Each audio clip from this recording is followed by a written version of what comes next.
नमस्कार साथियों। आज का जो टॉपिक है, आज का जो हमारा वीडियो है, वो दोस्तों लोन सेटलमेंट के ऊपर है।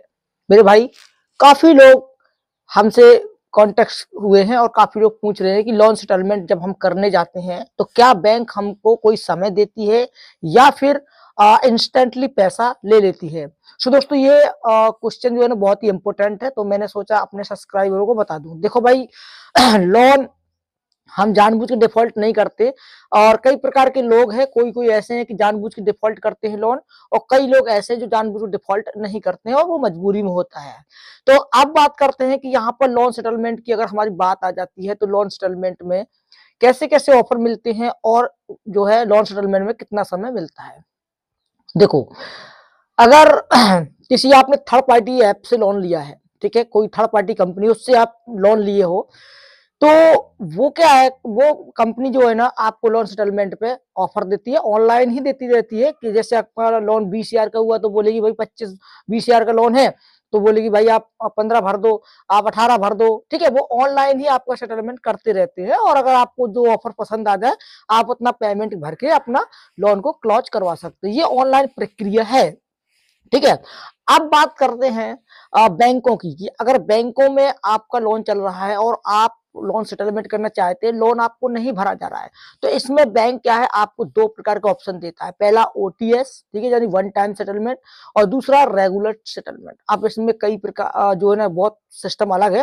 देखो, वन टाइम मतलब कि ओटीएस जो सेटलमेंट है, वो बैंक जो है ना वो बार बार अपने बोरोवर जो कि उनका लोन ऋणदाता है, उसको जो है ना ऋण लेने वाला है जो जो उसको जो है ना बार बार ऑफर देती है कि आप इतना जो है ना भर के आप लोन को बंद कर सकते हैं, ठीक है।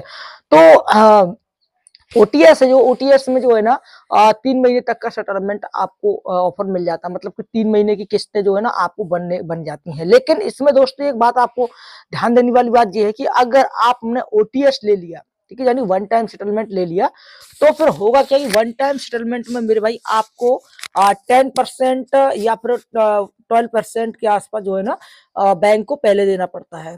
सपोज अगर आपका लोन 1 लाख का है, ओके, और उसमें आपने जो है ना वन टाइम सेटलमेंट ले लिया, तो 10% पहले दोगे, ठीक है। उसके बाद में जो आपका सेटलमेंट हुआ है उसको जो है ना विभाजित किया जाएगा ईएमआई में, फिर आप 3 महीने की ईएमआई में चुका दो उसको, ठीक है। तो ये हो गया वन टाइम सेटलमेंट। अब बात करते हैं रेगुलर सेटलमेंट। रेगुलर सेटलमेंट दोस्तों अच्छा होता है। इसमें क्या है, इसमें 6 महीने तक का आपको टाइम मिल जाता है, ओके। लेकिन इसमें जो है ना आपको 10% ऐसा कुछ देने की जरूरत नहीं है।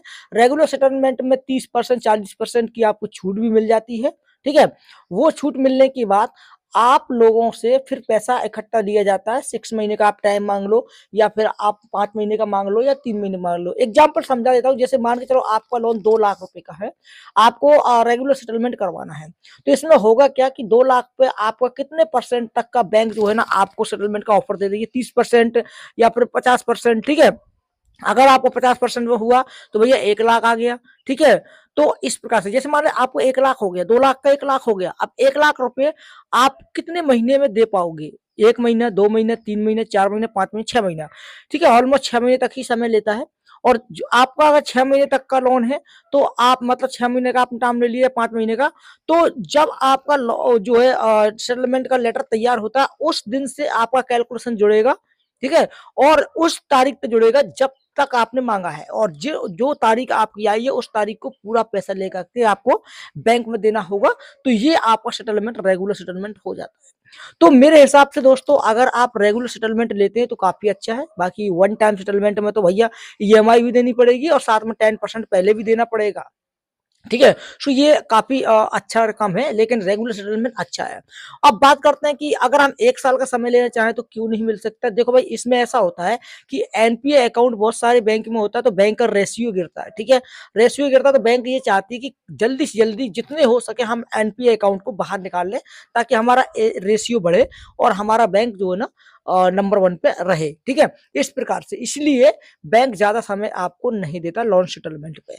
तो बस यही थे और थोड़े से कॉमन से क्वेश्चन के आंसर जो मैंने इस वीडियो में दिए हैं। अगर आपको वीडियो पसंद आया तो एक लाइक कर दे, और अगर आपके मन में कोई और सवाल है, कोई और कंफ्यूजन है, तो कमेंट बॉक्स में लिख करके पूछ सकते हैं, या फिर आपके मन में कोई और अच्छी राय है, या फिर आपके मन में कोई और अच्छा ज्ञान है, तो भी हमें कमेंट में लिख सकते हैं, ताकि मैं अगला वीडियो बना सकूं। चलिए मिलते हैं दूसरी वीडियो में, तब तक के लिए दोस्तों जय हिंद, जय भारत।